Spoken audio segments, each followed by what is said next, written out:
Voilà, donc la question se pose. Donc, être en dehors de son pays, la deuxième question, c'est est-ce qu'on peut poser l'asile tout en étant dans son propre pays? Et donc là, on parle des personnes déplacées internes, donc c'est pas considéré comme des réfugiés, on les considère comme des déplacés internes, des personnes qui fuient, par exemple, la guerre, le conflit, la persécution, par exemple, je ne sais pas, en Libye ou en Syrie même, ils fuient les bombardements, ils fuient la persécution et ils vont se réfugier dans une autre partie du pays qui n'est pas contrôlée par ces milices ou par les autorités. Et donc là, on va considérer que c'est pas considéré comme des réfugiés puisqu'ils n'ont pas traversé une frontière internationale. Ce sont des déplacés internes.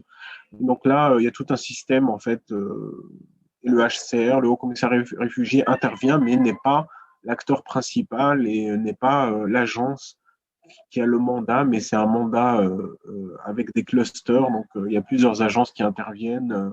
Et donc aussi avec l'accord du pays en question. Et l'autre question, c'était qu'en est-il de l'asile diplomatique ou consulaire? euh, Vous connaissez peut-être Julian Assange, donc, qui était à l'ambassade, je pense, du Équateur, il me semble. Et donc là, on se pose la question, est-ce que on peut demander l'asile dans une ambassade? Donc la question juridique, est-ce que les ambassades et les consulats font partie du territoire du pays ou du pays euh, qu'il représente? Non, ça, c'est une question juridique. Je ne vais pas rentrer dans les détails, mais en général, ça n'existe pas. C'est très, euh, c'est très rare, en fait. C'est une coutume, surtout qui est appliquée par les pays d'Amérique latine.